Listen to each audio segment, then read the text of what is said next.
Children, we are learning The Merchant of Venice, Act 4, Scene 1. We are there in the Venice court and the Duke is waiting for the lawyer Bellario from Padua.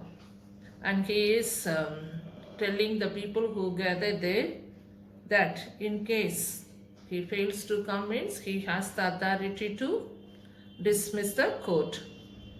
And that time, servant, a messenger comes in.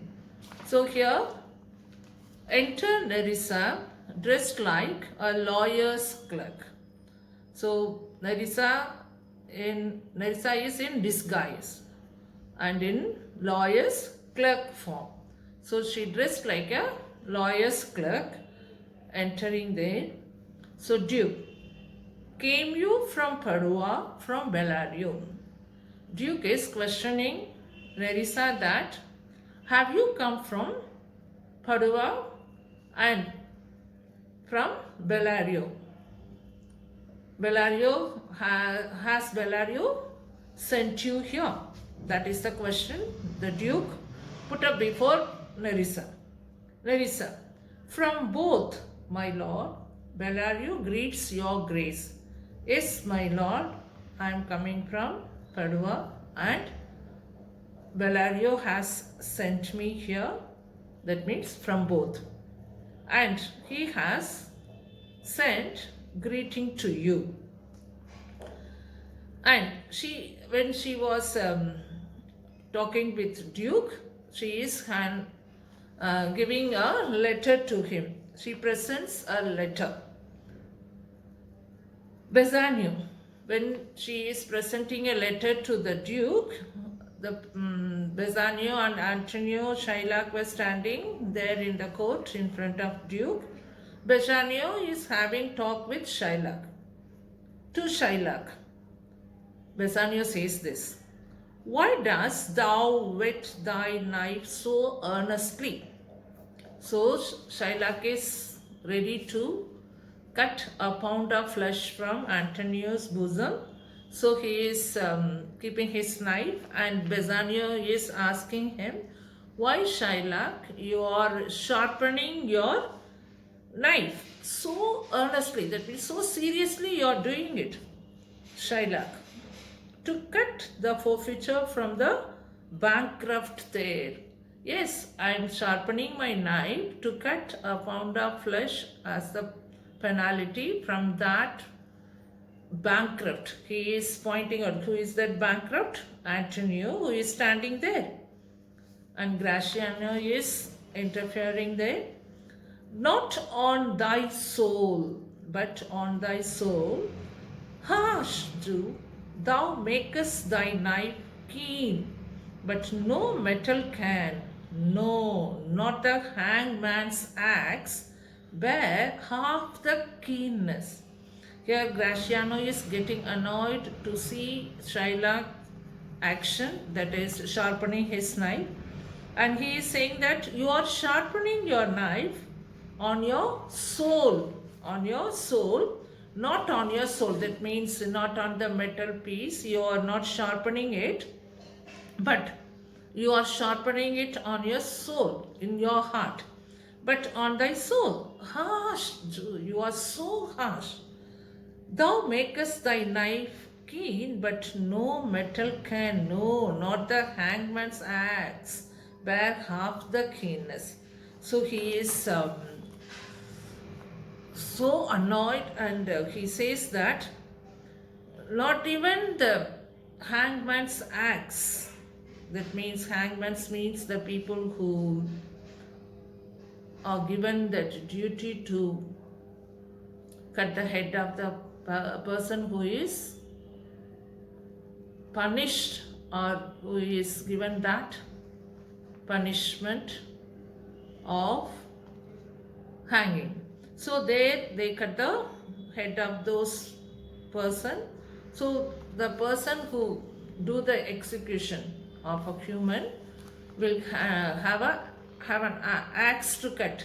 So that axe will be very sharp. And he says that no metal, not that hangman's axe, bear the half the sharpness of your hatred heart, malice thought, and malicious hatred, wicked. What you can say, the evil thought and the evil act of your cannot be cut with such a sharpened axe.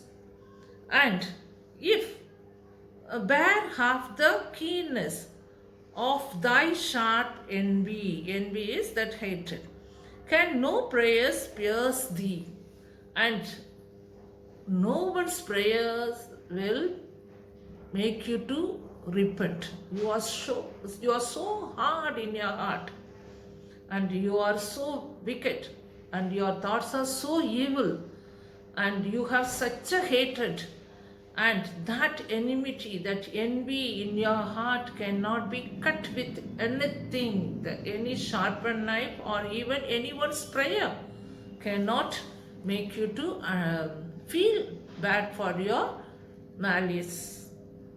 That's what Graciano says towards Shylock, and he is with full of anger towards Shylock. Shylock, no, none that thou hast wit enough to make.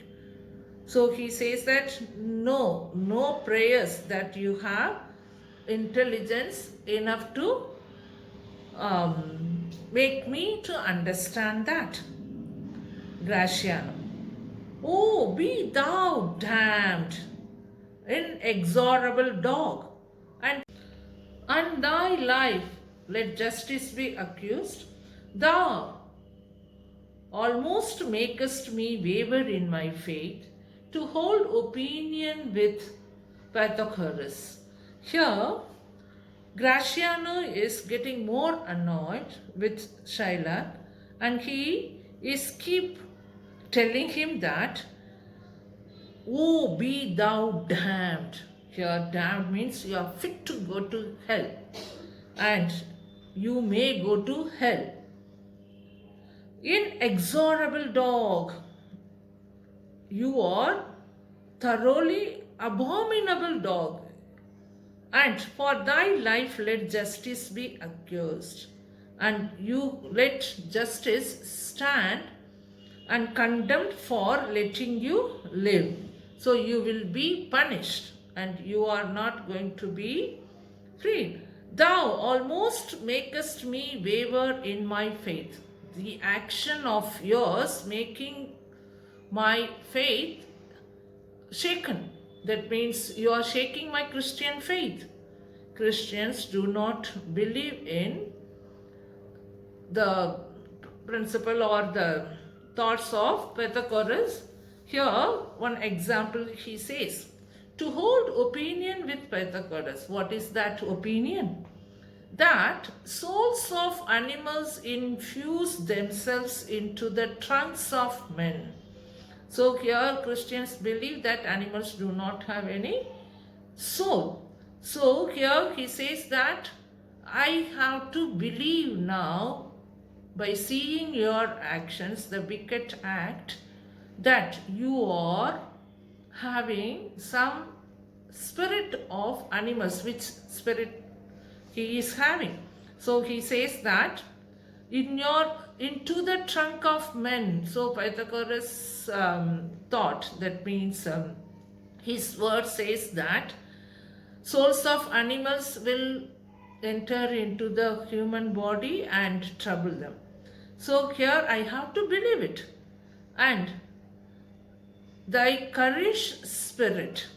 So courage is here doggish spirit. Governed a wolf. So we know that wolf is also belong to that same family, that dog family. So your doggish spirit is of a kind of wolf who had for human slaughter. So a wolf which was killed for killing human, that spirit, that wolf spirit is there in you. Even from the gallows did his fell soul fleet, and whilst thou layest in thy unhallowed dam. Here he says that when your when you were in the womb of your mother, that time the spirit of that wolf entered into your body. So he is condemning him like anything, infused itself in thee, for thy desires are wolfish, bloody, starved and ravenous. Here, Graciano is telling him that your doggish spirit, which is in you, that is the kind of dog that is wolfish, is in you when you were in the womb of your mother. And he is not only condemn him and condemn his mother also. Unhallowed dam, that means hallowed means holy, unholy damned. Your mother was also unholy, and because of your mother's unholy, that spirit entered into her womb, and that was you, that in you that spirit dwelt. And that's why your desires are like those of wolf, and you are wanting to take a pound of flesh from Antony, and that wolfish, bloody, starved and hungry for others' life, you are holding it in you. So Graciano is getting annoyed on Shylock's act, and he is condemning him like anything. So here we'll stop, and in the next class we'll continue and keep reading the text.